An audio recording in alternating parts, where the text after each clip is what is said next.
Please welcome to the stage Chris James and Tantoo Cardinal.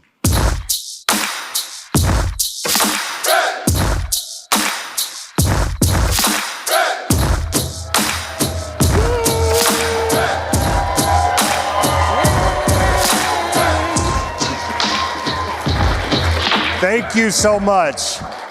I want to hear another welcome after that video we just saw.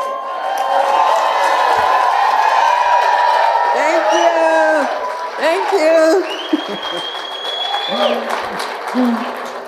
Well, thank you so much for being here. We were talking backstage. I'm just amazed at the breadth of work that you've done. And thank you so much for being here at Res 2023. I want to hear one more clap. Is that okay? Because I'm just so,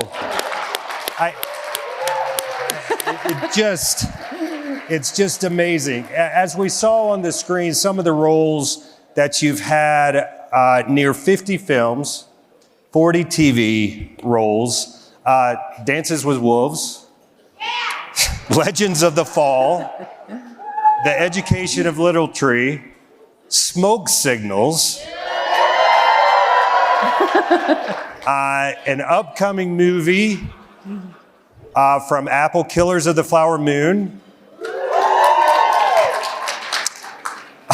Dr. Quinn, Medicine Woman, that's awesome, New Amsterdam, and one of my favorites, Three Pines, which we saw a clip of. So out of all these awesome roles, what's been your favorite? You know, every one of them, each job that I've ever done has given me something. I've learned something from it. It's been an offering in some way. And all of these things I've done over the course of probably about 50 years. When I first started doing this stuff in 1970, 71, in there. We had Native Communication Society going on at that time. So that's what I cut my teeth on, some industrial films. Dances was an opportunity to work with language. And it was so widely distributed that I think that it gave a major contribution. Before that, there had been a feature made, and I think it was all in Kiowa, and it didn't get the distribution that this movie did. And it was put into foreign film category in the Oscar world because it was an Indigenous language. So I appreciate the steps that have occurred because of what Dances was able to contribute in terms of language. Legends of the Fall, I got to work with my longtime soul brother who's in spirit now, Gordon Tutusas, and to work with these masters of our craft and our art and who love what they do. It was so nice to be in that environment and working with those people. Smoke Signals, you know. I think everyone in this room has their favorite Smoke Signals scene, I'm sure. Yeah, Arlene, the fry bread queen. But, it's Native written and Native directed and heavy. This is a story of our traumas, our issues, our family issues, and it was in good hands. And so it was nice to be able to deal with these issues and know that they were going to be handled properly. That was nice. And if I was to choose one of your list, it would be Three Pines. Because, let's hear it.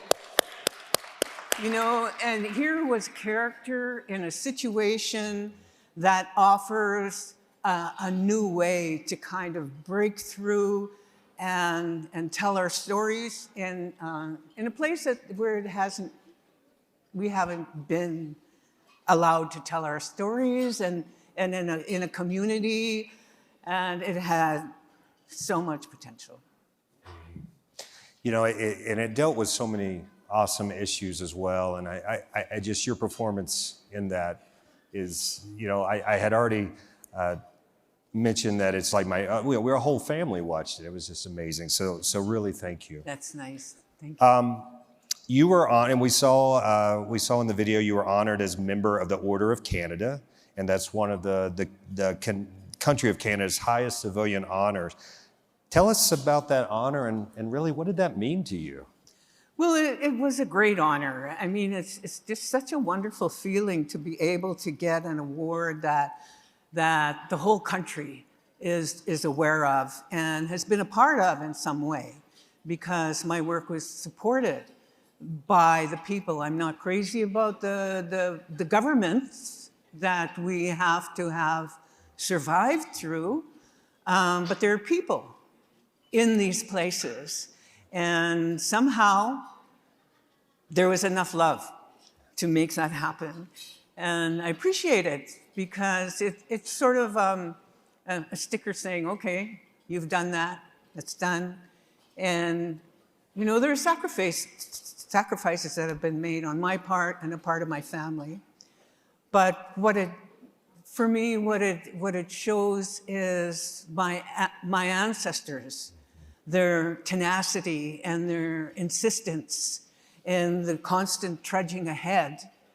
And that's so important. Yeah. And for all of us. That statement is so powerful. I just want to, give that. You've talked a lot about the representation in the role, and we know that representation in the industry has not always been positive for our community. Especially at times, it was our Indigenous people are often portrayed as antagonists or insignificant sidekicks.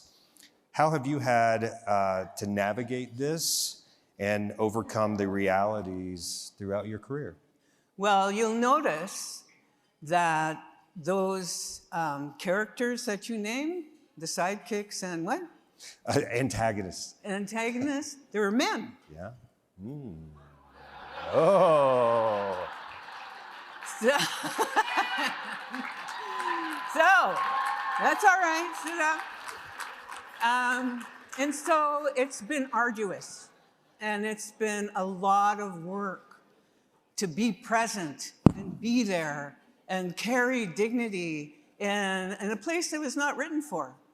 There was rarely did I get a chance to move a scene or, have any real significance. I was there for the purposes of a white character to make a point. And so I had to come at it, because I'm not an educated person. I'm not a writer. I'm not, on a foundational level. I focused and concentrated on acting as much as I could, because that's what was given to me. And I imbued my characters with history and life experience and intelligence about what the story was being told about. And in the hopes that a filmmaker or someone watching would say, hey, what's that woman's got something going on. Wonder what that is, And just kind of creating maybe some curiosity and essence, presence, and wait for the world to wake up and recognize that women, wow, come on now.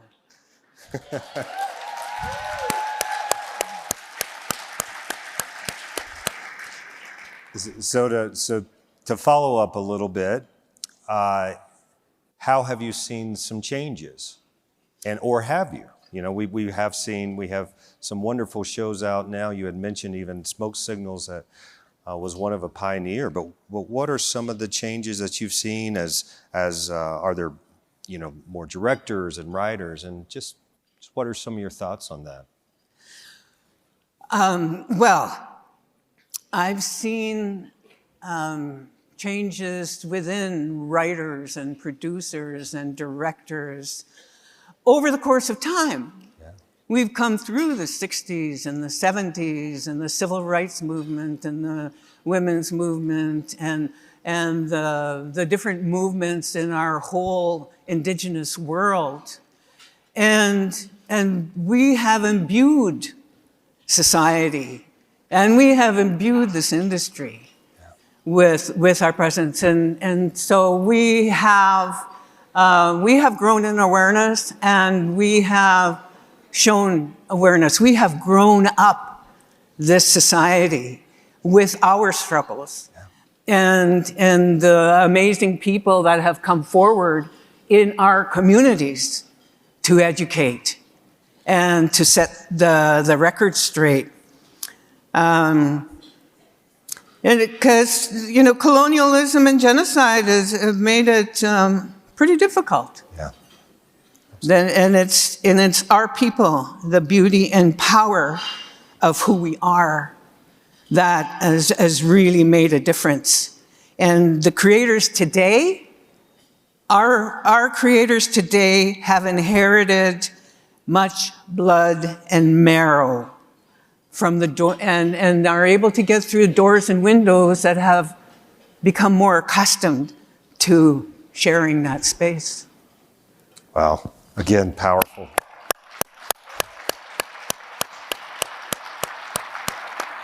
So all you moms and dads and you grandmas and grandpas and on out there, thank you. Thank you for doing the work that you've done to bring the culture and giving that to our children. Absolutely. So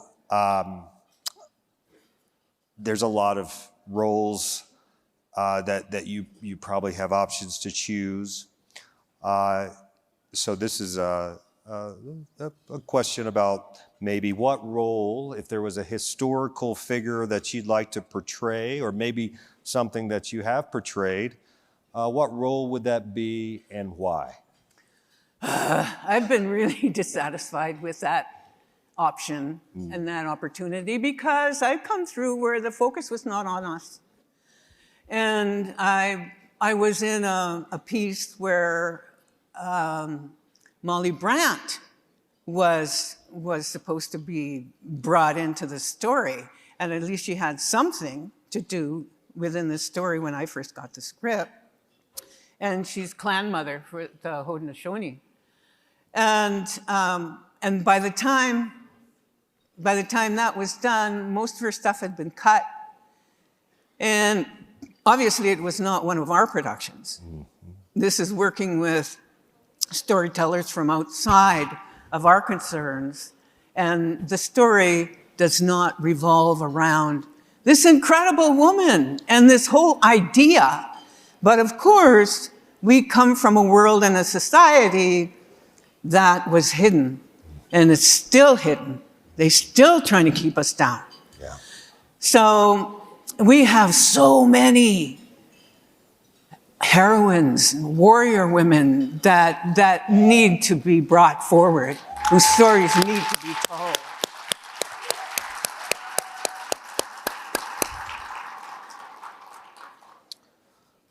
So Res has a significant entrepreneurial and business aspect, or there is an entrepreneurial and business aspect to acting, and a lot of that is portrayed here at Res with the entrepreneurial spirit. You must, in effect, sell yourself to any number of stakeholders as an actor. Can you talk about your approach on how you craft what you do from a business perspective? I'm not much of a businesswoman at all, at all. And for one thing, you know, I have a great insecurity. I don't have an academic background. I barely made it through high school. And I pick up my education as it comes by, as it floats by. I pick people's brains and I learn as I go, depending on what I need to learn at the time. And that insecurity of not having a linear kind of way of approaching things is sort of daunting and intimidating.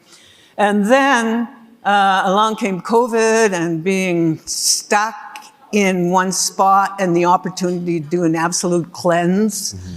And And now I'm at a place where I'm not intimidated by people with money.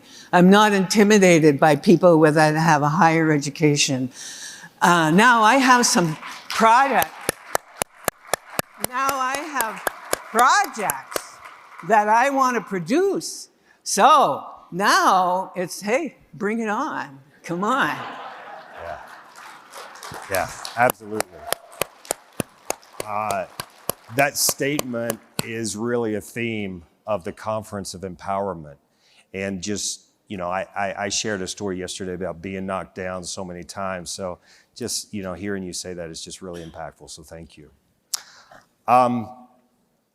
So we have partnered with a lot of our youth organizations. The American Indigenous Business Leaders are here this week. Unity, which is our youth folks, are here this week. So there's a lot of younger people in the crowd. Some of those younger people may be thinking they want to get into the business. So what's your advice for someone who's thinking about wanting to be an actor or a producer or a director? From your perspective, what advice would you give them? Well, first, I would like to say that the 100-mile radius is a great diet for the soul. And I would love to see communities really nurture their creators, really nurture their artists right in the community, because that's where the real stuff comes from. And in terms of, what did I say? What question was that again? We would be on question number 9. I had to skip a little bit ahead. My apologies. I should have given you a heads up. What the heck? What did I say about that? It's okay. Here's what I said about that. It's been a long time to breathe in worthiness. Understand your fears. Respect life experience. Know that to decide to be an artist is to say, I can take it. I can and will take what comes in order to understand the human condition. I will do my duty and explore our experiences to carry them forward in a good way. We are in this together, but understand we are not all healed. There's a lot of treachery out there. So be grounded. Keep the ones who truly love you close. We are healing from genocide, so the idea that there's never enough causes jealousies. Make sure you don't deny your expression because someone might get jealous. Take care of yourself. Be safe. And that's not easy. Our soul is demanding and takes us to dangerous places along the edge sometimes. Remember, your ancestors love you. Keep your heart and mind as clean as you can, because there's so much confusion waiting for you to choose. It's there for you to choose what your path is through it all. Love yourself, especially that little jerk, that loser in you. They're clutching wisdom in their terrified little fists. And